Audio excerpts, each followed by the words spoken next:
Now you, the British people, are being gaslit. You are being lied to. While the people always sensed there was something unusual about the Southport atrocities ever since that fateful day, the authorities have hid behind legal processes and bureaucracies. Yesterday, Keir Starmer admitted that he knew the details about Axel Rudikubana's background long before they came out. Check out this clip. Yes, I knew the details as they were emerging. That is the usual practice in a case such as this. But you know and I know that it would not have been right to disclose those details. But this is not consistent with Keir Starmer's previous actions during the... Have you ever seen a leader booed by his own supporters? That's exactly what happened to Starmer in Southport. The man who was supposed to save the Labour Party was faced with a harsh reality. From Brexit to Trump's praise of Gaza, Starmer has left his base in disbelief. Who are you and what have you done to our party? Starmer had come to Southport, probably hoping for a warm welcome. Why not? He's the leader of the Labour Party, right? But it was a real shock. As soon as he started speaking, the mood in the audience immediately changed. People started fidgeting in their seats, looking at each other and wondering, is this guy serious? The crowd's reaction was palpably a mixture of disbelief and disappointment. 2017 Finsbury Park terror attack. Starmer called it a terror attack before terrorism charges had been announced. Keir Starmer also did the same in the case of the London Bridge attack in 2017 and the Plymouth attack in 2019. And of course, after Southport, he had no problem at all in deriding many people in this country as far-right thugs before they went to court and had their cases heard.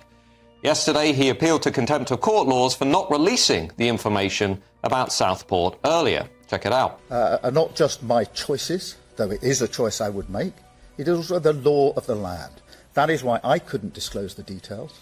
It's why others couldn't disclose the details. It's why all of you as journalists couldn't disclose the details, because the same laws applied to you just as they applied to me. And it's really important that we make that clear. But the purpose of the rule is to protect the justice that the families and the victims are entitled to. I've already seen several Labour speeches in Southport. Jeremy Corbyn, the crowd adored him. They hung on his every word. But Starmer, it was like the performance of a stand-up comedian who doesn't make you laugh. Do you know when a comedian tells a joke and instead of laughing, there is an awkward silence? That was Starmer's speech. And the members of Parliament from the Labour Party looked like they wanted to sink through the ground. He started talking about his economic policy, thinking he was expounding wisdom, but to the crowd it sounded like he was speaking a foreign language. The discrepancy was obvious, and people looked more confused than impressed. And then it happened. The first loud whistle. It was like a dam bursting. Starmer talked about how his economic plan would save the country. After that, the real chaos began.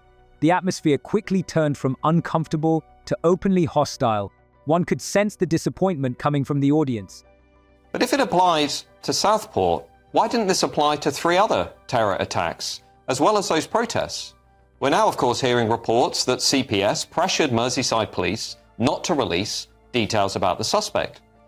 But just to top it all off, the government now wants you to believe that this was a case of knife purchase laws not being strong enough. You may remember when Sir David Amess was murdered by an Islamist terrorist, parliamentarians tried to make the issue about online abuse.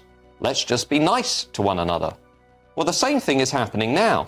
The government has fast-tracked tighter restrictions on online knife sales for under 18s, as if Amazon was to blame for Southport.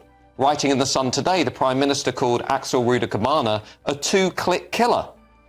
But the fact of the matter is that the system, the state, failed the victims of Southport, much like the state failed the victims of Pakistani rape gangs. But do you know what was the worst part?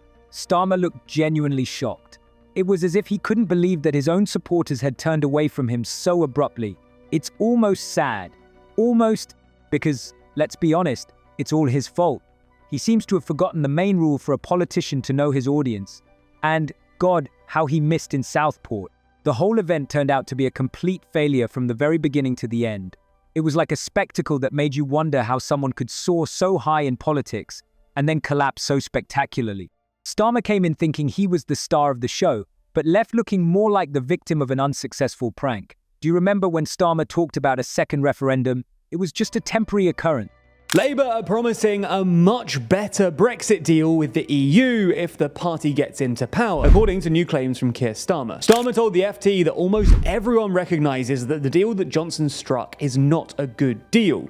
It's far too thin. As we go into 2025, we'll attempt to get a much better deal for the UK, with him later saying that he thinks we can have a closer trading relationship with the EU as well. Now, the existing deal only came into force in 2021, but it is due for a review in 2025, although it's unclear whether the EU would be willing to make such major changes. However, Starmer also reiterated Labour's position that they wouldn't be taking the UK back into the EU, customs union, or single market. Nevertheless, Starmer's opponents have jumped on his comments, including the recent proposal to strike a migration deal with the EU. In 2016, he defended the idea of staying in the EU as if his life depended on it, insisting on a public vote on the final deal.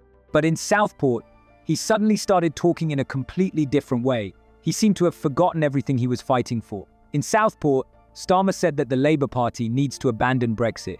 Can you believe it? The crowd was unhappy, and there was anger in the audience. You might think that he is trying to win over the voters who voted for Britain's exit from the EU, but in the process he is losing his supporters.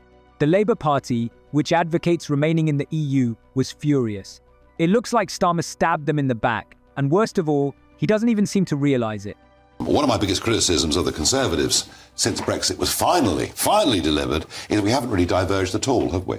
No, we haven't, but we have got the ability to do it. Now, let's look at what Keir Starmer actually said himself in his manifesto about what should happen with the European Union. He said every single part of the Brexit deal needs renegotiation, whether that's free movement, whether that's joining the European army, whatever it is. His own manifesto says he is going to renegotiate every single part of the Brexit deal. And do not forget that deal, conveniently enough for him, comes up for review in 2026. And what this is, I'm sorry, Russell, but, what this is softening the British public up with nice things. Of course, all we all want our kids to be able to go and study in Spain and Portugal and wherever else it may be. In Germany. It is for softening the British public up. He and his civil service chums know they've got a year to work on us for, ultimately, in my view, a Brexit betrayal in 2026. During his speech in Southport, he was interrupted at least 5 times when he was talking about Brexit. 5 times! It was a real riot. And every time there was a look of shock on his face. He genuinely couldn't understand why his own supporters had turned their backs on him. But Starmer is not the only one in the Labour Party who is changing his mind about Brexit. The Labour Party is being heavily criticised on social media, and this could have serious consequences for the election. The polling stations that the Labour Party has always counted on are eluding them. If you are a staunch Conservative, why would you support a party that, in fact, encourages you to forget about one of the most important political problems of our time? Labour are rattled. Yeah. They're rattled. They're scared. Streeting is rattled. They're going down. They're not popular. I mean, this is the worst start for any government. I think Keir Starmer is the worst ever Prime Minister. Yeah. And it shows in all the polls. His popularity has sunk. Keir says Khan wouldn't work with reform to look at employing more police to tackle knife crime, which predominantly affects black youths in London. That's how much he cares.